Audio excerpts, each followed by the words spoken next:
அனைவருக்கும் வணக்கம். இப்போ முழங்கால் வலி, முழங்கால் மூட்டு வலி, வயதானவர்களுக்கு வருகிற மூட்டு தேய்மானம், அதற்கு மூட்டு மாற்று அறுவை சிகிச்சை கண்டிப்பாக பண்ணணுமா, இதற்கு மாற்று வைத்தியங்கள் எதுவும் கிடையாதா அப்படிங்கிறத பற்றி விரிவாக இந்த காணொளியில் பார்க்க போகிறோம்.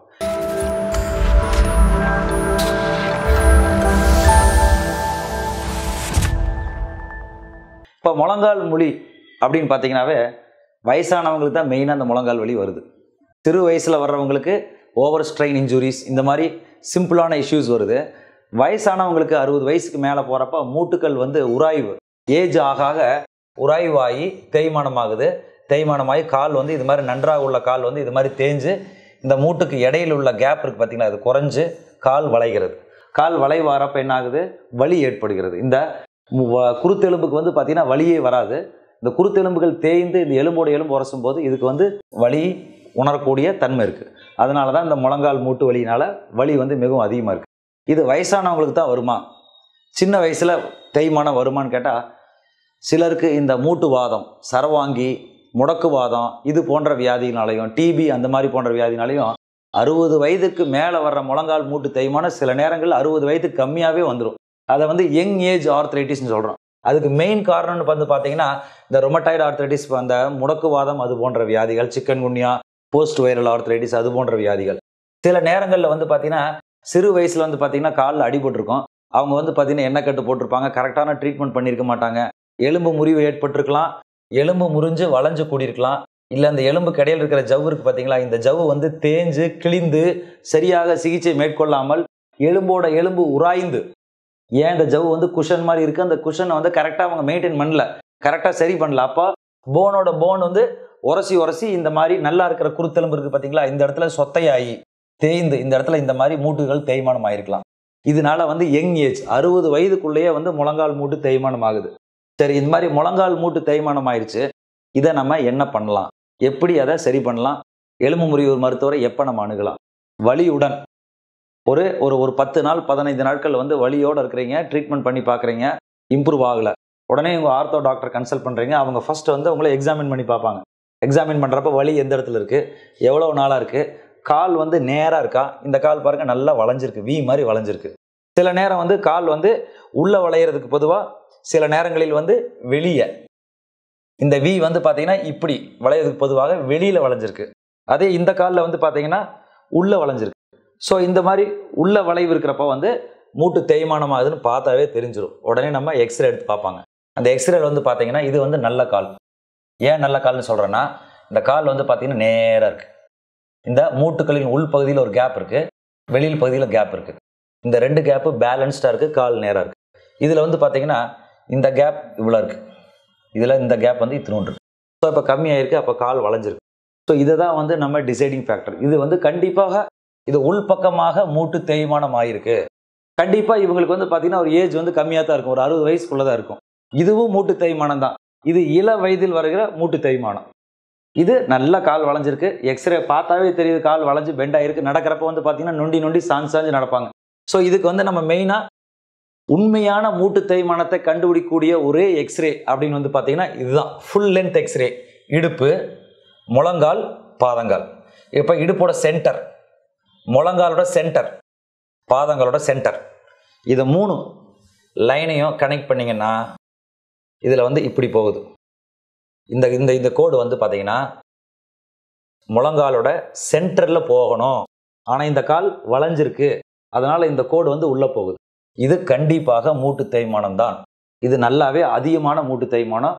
இதை இந்த மாதிரி மூட்டு மாற்று அறுவை சிகிச்சை பண்ணுவதன் மூலமாக மட்டும்தான் இதை சரி செய்ய முடியும். இதை வளைஞ்ச காலை நம்ம வேறு எந்த ட்ரீட்மெண்ட்டில், ஃபிசியோதெரப்பியோ, எக்ஸசைஸ் முறைகளோ, மாத்திரைகளோ, ரெஸ்ட்டோ, கண்டிப்பாக உடம்பு வெயிட் எப்படி இருந்தாலும் சரி, இந்த மாதிரி வளைவு இருந்தால் கண்டிப்பாக அதற்கு மூட்டு மாற்று அறுவை சிகிச்சை தான் செய்ய வேண்டும். சிலருக்கு பார்த்தீங்கன்னா கால் வெளியில் போயிருக்கும். இது யாருக்கு மெயினாக வரும் அப்படின்னு பார்த்தீங்கன்னா வேல்கஸ்னி அப்படின்னு சொல்கிறது. நான் ஆல்ரெடி சொல்லியிருக்கிறேன், இடுப்புக்கு முழங்கால், பாதங்கால், இதில் போடுற கோடு பார்த்தீங்கன்னா கரெக்டாக முழங்காலோட சென்டரில் போகணும். ஆனால் இங்கே எப்படி போகுது, முழங்காலோட வெளிப்பக்கம் போகுது. இதே கால் பார்த்தீங்கன்னா இந்த அம்மாவுக்கு எப்படி போகுது, கால் உள்ளே வளைஞ்சிருக்கு, வேரஸ்னின்னு சொல்கிறோம். இதுக்கு இந்த கோடு உள்ளே வருது. இதுவும் தப்பு, இதுவும் தவறானது. இதுவும் தவறானது. இது ரெண்டுமே வியாதி உள்ளது. ஸோ இதை வேல்கஸ்னின்னு சொல்கிறோம், அதை வேரஸ்னின்னு சொல்கிறோம். இது இரண்டுமே மூட்டு மாற்று அறுவை சிகிச்சை தான் பண்ண வேண்டும். இதற்கு வேற எந்த வைத்தியம் கிடையாது. ஆனால் இதில் முக்கியமானது என்னன்னு கேட்டிங்கன்னா, சிலருக்கு யங் ஏஜில் வந்து பார்த்தீங்கன்னா மூட்டு தேய்மானம் இருக்குது பார்த்தீங்களா, இவங்களுக்கு வந்து எக்ஸ்ரே பார்த்தா சில பேர்த்துக்கு நல்லா இருக்கும். கொஞ்சம் லைட்டாக கால் வளைஞ்ச மாதிரி தெரியும். அந்த ஹிப் நீ ஆங்கிள் ஆக்சிஸ் வந்து பார்த்தீங்கன்னா கொஞ்சம் லைட்டாக உள்ளே இருக்கும். இதை கன்ஃபார்ம் பண்ணுறதுக்கு நம்ம சில நேரங்களில் எம்ஆர்ஐ ஸ்கேன் எடுக்கிறதன் மூலமாக இந்த மூட்டு இருக்கு பார்த்தீங்களா, இந்த மூட்டில் பார்க்குறப்ப இதில் கம்மியாக பிரச்சனை இருக்கிற மாதிரி தெரியுது. ஆனால் எம்ஆர்ஐயில் பார்த்தீங்கன்னா இந்த இடத்துல வெள்ளை வெள்ளையாக இருக்குது பார்த்தீங்களா, இதெல்லாம் வந்து என்ன ஆகுதுன்னா அந்த எலும்புகள் உராய்ந்து உள்ள வந்து ரத்தக்கட்டு மாதிரி ஆயிருக்கும். ஸ்ட்ரெஸ், இந்த இடத்துலலாம் ஸ்ட்ரெஸ் உழுகுது. ஏன் அப்படின்னா முழங்காலோட ஆக்சிஸ் சென்டரில் விழுந்துச்சுன்னா இங்கெல்லாம் வந்து அந்த ஸ்ட்ரெஸ் வராது. இப்போ இந்த ஆக்சிஸ் வந்து உள் பக்கமாக போகிறப்ப இங்கே மட்டும் அதிகமாக பளு ஏற்படும். இந்த ஏரியா ஃப்ரீயாக இருக்கும். ஸோ அப்போ இந்த இடம்லாம் ஒயிட்டாக இருக்குது. ஸோ இதை வந்து நம்ம எம்ஆர்ஐயில் கண்டுபிடிக்கலாம். அது போக மூட்டு தேய்மானத்துடன் இந்த மாதிரி ஜவ்வு மீடியல் மெனிஸ்கல் ரூட் டேர் அப்படிங்கிற ஜவ்வு ப்ராப்ளம், இது மாதிரி உள்ளே இருக்கிற குழிகள் சப்கான்ட்ரல் எடிமா, சப்கான்ட்ரல் சிஸ்ட், இதெல்லாம் எம்ஆர்ஐயில் கண்டுபிடிக்கலாம். இது வந்து முக்கியமாக இள வயதினர்களுக்கு மூட்டு தேய்மானத்தை கண்டுபிடிக்கிறதுக்கு எக்ஸ்ரே நல்லா இருக்கும் பட்சத்தில் எம்ஆர்ஐ நீடட். சரி, எல்லாம் எம்ஆர்ஐ பண்ணியாச்சு, எக்ஸ்ரே எடுத்தாச்சு, மூட்டு தேய்மானம்ங்கிறது உறுதிப்படுத்தியாச்சு. ஸோ அதுக்கப்புறம் என்ன பண்ணலாம் அப்படின்னு கேட்டால், மூட்டு மாற்று ஆப்ரேஷன் கண்டிப்பாக பண்ணணுமா அப்படிங்கிற கேள்விக்கான பதில் வயதை பொறுத்து தான் அது இருக்குது. இப்போ வந்து பார்த்தீங்கன்னா ஏஜ் தான் வந்து டிசைடிங் ஃபேக்டர். ஏன் டிசைடிங் ஃபேக்டர் அப்படின்னா 60 வயதுக்கு மேலே இருக்கிறவங்களுக்கு கண்டிப்பாக முழங்கால் கொஞ்சம் வளைஞ்சிருந்தாலும் மூட்டு மாற்று சிகிச்சை தான் ஒரே ஆப்ஷன், வேறு ஆப்ஷனே கிடையாது. ஸோ முழங்கால் வளைந்துருச்சு அப்படின்னா 60 வயதுக்கு மேலேனா நீ ரீப்ளேஸ்மெண்ட் தான் கரெக்டான ட்ரீட்மெண்ட். ஆனால் 45 வயசுலேருந்து 60 வயசு அப்படின்னு சொன்னால் இள வயதினர்களுக்கான மூட்டு தேய்மானம் அப்படின்னு பார்க்குறப்ப முடிஞ்ச அளவுக்கு ஏன் இந்த மூட்டு மாற்று அறுவை சிகிச்சை இந்த வயசுக்காரங்களுக்கு பண்ணக்கூடாது அப்படின்னா 45 இதனுடைய மூட்டுக்களுடைய வந்து லைஃப் ஸ்பேன் அப்படின்னு பார்த்தீங்கன்னா ஒரு 20 வருஷம். இப்போ 45 வயசுன்னு வச்சுக்கங்களேன், அவங்களுக்கு வந்து ஒரு மூட்டு ஆப்ரேஷன் பண்ணால் ஒரு 20 to 25 இயர்ஸ் இருக்கும். ஸோ அப்போ வந்து 65 வயசுலேருந்து 70 வயசுக்குள்ளே அவங்களுக்கு மறுபடியும் அது பிரச்சனையாக இருக்க வாய்ப்பு இருக்குது. அதனால் முடிந்த அளவுக்கு இளம் வயதினர் அந்த 60 வயதுக்கு உள்ளே இருக்கிறவங்களுக்கு முழங்கால் தேய்ந்தாலும் அந்த தேய்ந்து போன கால் அந்த அலைன்மெண்ட் மாறுது பார்த்தீங்களா, அந்த அலைன்மெண்ட்டை வந்து ரீஅலைன்மெண்ட் பண்ணுறதுக்கு இந்த இது வந்து பார்த்தீங்கன்னா மூட்டுக்கள் வந்து கோடு வந்து உள்ளே போகுது, இங்கே தேஞ்சிருக்கு. ஸோ அப்போ அதை கரெக்ட் பண்ணி இந்த இடத்துல ஒரு சின்னதாக கரெக்ஷன் பண்ணி ஒரு சின்ன பிளேட் மாதிரி வைக்கிறப்போ மூட்டு மாற்று அறுவை சிகிச்சை இல்லாமல் வளைந்து போன காலை நேர் பண்ணி ரீஅலைன்மெண்ட் ப்ரொசீஜர். இதில் வந்து பார்த்தீங்கன்னா இந்த கேப் கம்மியாக இருக்குது. இதை கரெக்ட் பண்ணதுக்கப்புறம் இந்த கேப் வந்து பார்த்தீங்கன்னா இங்கே அதிகமாகிடுச்சு. ஸோ இதுதான் வந்து ரீஅலைன்மெண்ட் ப்ரொசீஜர். இதுதான் வந்து 45 வயதிலிருந்து 60 வயதினருக்கான மூட்டு தேய்மானத்திற்கான உரிய சிகிச்சை. 60 வயதுக்கு மேலே போகிறப்போ முழங்கால் மூட்டு மாற்று அறுவை சிகிச்சை தான் செய்ய வேண்டும். இதில் வந்து அவங்களுக்கு சுகர் இருக்குது, பிபி இருக்குது, உடம்பு குண்டா இருக்குது, எதாக இருந்தாலும் இப்போ லேட்டஸ்ட்டாக நிறைய டெக்னாலஜிஸ் அட்வான்ஸ்மெண்ட் வந்ததுனால இந்த மூட்டு மாற்று அறுவை சிகிச்சை வந்து தான் பெஸ்ட் ட்ரீட்மெண்ட். ஸோ இந்த மூட்டு மாற்று அறுவை சிகிச்சை வந்து எல்லாரும் என்ன பயப்படுறாங்கன்னா, மூட்டு மாற்று அறுவை சிகிச்சை பண்ணால் வந்து பழையபடி நல்லா நடக்க முடியாதுங்க, ரொம்ப நாள் ஆகுங்க ரெடி ஆகிறதுக்கு அப்படிங்கிற ஆஸ்பெக்டில் நம்ம வந்து யோசிக்கிறாங்க. இதில் மெயினாக என்னென்னு பார்த்தீங்கன்னா, இந்த மூட்டு மாற்று அறுவை சிகிச்சையில் இந்த மூட்டுக்கள் வந்து பார்த்தீங்கன்னா இந்த டேமேஜ் ஆன பகுதிகளில் லைட்டாக அது செதில் மாதிரி செதுக்கிட்டு அதுக்கு பொதுவாக மூட்டுக்கள் வைக்கிறோம். அட்வான்ஸ்டான மூட்டுக்கள் வைக்கிறதுனால பண்ணி 2 நாட்களில் 2 நாளில் காலை ஊனி நடக்க முடியும். ஒரு வாரத்தில் காலை நல்லா மடக்க முடியும், நல்லா நடக்கலாம், வலி கம்ப்ளீட்டாக குறைஞ்சிரும். ஒரு ஓரிரு வாரங்களில் வந்து கம்ப்ளீட்டாக அது கிளியர் ஆகிரும். இப்போ இந்த மூட்டுக்கள் வந்து பார்த்தீங்கன்னா இந்த இம்போர்ட்டட் நிறைய மூட்டுக்கள் வந்து பார்த்தீங்கன்னா அட்வான்ஸ் ஆகிட்டே இருக்குது, நிறைய அட்வான்ஸ்மெண்ட் வந்துருச்சு. ஸோ இப்போ இதில் இருக்கிற மூட்டுக்கள்லாம் வந்து பார்த்தீங்கன்னா லைஃப் ஸ்பேன் முதல்ல வந்து ஒரு 15 வருடம் இருந்தது, இப்போலாம் 20 வருஷம் 25 வருஷம், இப்போலாம் வந்து மோர் தேன் 25 இயர்ஸ் 25 வருஷத்துக்கு மேலே நன்றாக இருக்க முடியும். சில நேரங்களில் சிறு வயதினர்களுக்கு ரொம்ப கால் வளைஞ்சிருந்தாலும் சில நேரங்களில் அந்த மூட்டு மாத்திரை ஆப்ரேஷன் பண்ண வேண்டியது இருக்கும். நான் ஒரு 17 வயசில் மாற்றிருக்கோம், 27-30 வயசில் கை குழந்தையோடு இருக்கிற ஒரு அம்மாவுக்கு முழு மூட்டு மாற்று அறுவை சிகிச்சை பண்ணியிருக்கோம். அதெல்லாம் வந்து தவிர்க்க முடியாத காரணங்கள். ரீஅலைன்மெண்ட் ப்ரொசீஜர் அவளுக்கு பண்ணுனா முழுமையான தீர்வு கிடைக்காது. அப்படிங்கிற பட்சத்தில் சில நேரங்களில் இள வயதினர்களுக்கும் முழு மூட்டு மாற்று அறுவை சிகிச்சை பண்ண வேண்டியது இருக்கும். அப்போ பண்ணும் பொழுது இந்த மூட்டுக்கள் அதிக வாழ்நாள் உள்ள மூட்டுக்களை நம்ம ப்ரிஃபர் பண்ண வேண்டியது இருக்கும்.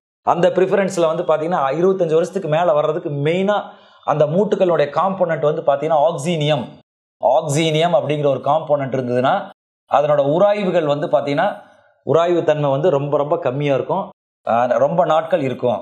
ரெண்டாவது வந்து பார்த்தீங்கன்னா முக்கியமானது கம்ப்யூட்டர் முறைப்படி பண்ணுறப்போ அந்த ஹிப் நீ ஆங்கிள் ஆக்சிஸ் இதான் வந்து கம்ப்யூட்டர் முறைப்படி மூட்டு மாற்று அறுவை சிகிச்சை பண்ணுறது. இதில் எப்படி இருக்கும்னா அந்த மூட்டுகளுடைய அலைன்மெண்ட் முக்கியமானது. அந்த ஹிப்பு நீ ஆங்கிள் ஆக்சிஸ் வந்து பர்ஃபெக்டாக நம்ம கொண்டு வரலாம்.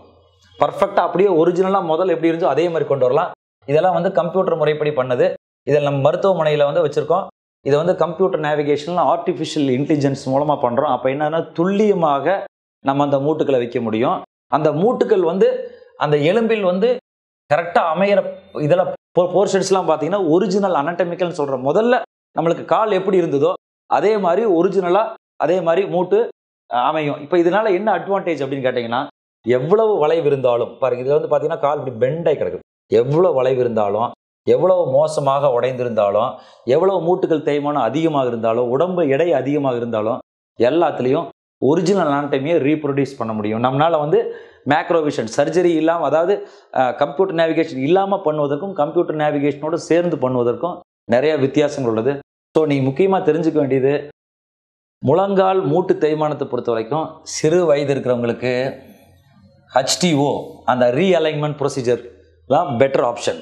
சில நேரங்களில் மிகவும் அவங்களுக்கு தேய்மானம் அதிகமாகி கண்டுக்காமல் விட்டுருந்தாங்கன்னா அவங்களுக்கு நீ ரீப்ளேஸ்மெண்ட்ங்கிற சர்ஜரி சில நேரம் மருத்துவரின் பரிந்துரைப்படி மேற்கொள்ள வேண்டும். அது வந்து மிகவும் நல்ல விஷயம். 60 வயசுக்கு மேலே போகிறப்ப முழங்கால் வலி இருக்கிறவங்களுக்கு எல்லாத்துக்குமே மூட்டு மாற்று அறுவை சிகிச்சை செஞ்சுக்கோங்க.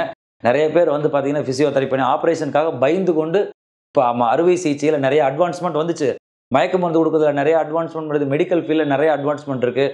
ஸோ நீங்கள் தைரியமாக பண்ணிக்கொள்ளலாம். எந்த பிரச்சனைகள் இருந்தாலும், ஈவன் இருதய பிரச்சனைகள் இருந்தாலும் கூட உங்கள் இருதய நிபுணரை கன்சல்ட் பண்ணிவிட்டு அவங்களுடன் பரிந்துரையின் பேரில் எலும்பு முறிவு சிகிச்சை மூட்டு மாற்று அறுவை சிகிச்சை பண்ணி கொண்டீங்கன்னா அந்த வலியிலிருந்து நிரந்தரமாக விடுபடலாம். உங்கள் வாழ்க்கை பழைய 20 வருடத்துக்கு முன்னாடி நீங்கள் எப்படி ஆக்டிவாக இருந்தீங்களோ அதே மாதிரி இருக்க முடியும். எங்கள்கிட்ட ஆப்ரேஷன் பண்ணவங்க நிறைய பேர் வந்து தோட்டத்தில் போய் வேலை செய்கிறது, சைக்கிள் ஓட்டுறது, இந்த மாதிரி கடின வேலைகள்லாம் செய்கிறாங்க. ஸோ அதனால் நீங்கள் மூட்டு மாற்று அறுவை இந்த பதிவு அப்படிங்கிறது வந்து மூட்டு மாற்று அறுவை சிகிச்சையிலிருந்து உங்களுக்கு ஒரு பயத்தை கண்டிப்பாக ஒரு 10% குறைக்கும். நன்றி. யோசிக்காமல் மூட்டு வலி இருந்ததுன்னா உங்கள் மருத்துவரை அணுகி மூட்டு மாற்று அறுவை சிகிச்சை சொன்னால் தயவுசெய்து பண்ணிக்கொள்ளுங்கள். அப்படி உங்களுக்கு ஏதாவது சந்தேகங்கள் இருந்தால் நம்பர் கீழே கொடுத்துருக்கேன், தொடர்பு கொள்ளுங்கள். வாட்ஸ்அப் கால் பண்ணுங்கள். வாட்ஸ்அப்பில் உங்களோட இமேஜஸ்லாம் அனுப்பிச்சி விடுங்க. உங்களோட எக்ஸ்ரேஸு எல்லாத்தையும் MRI ஸ்கேன்லாம் அனுப்பிச்சி விடுங்க. நான் பார்த்துட்டு சொல்கிறேன். நன்றி, வணக்கம்.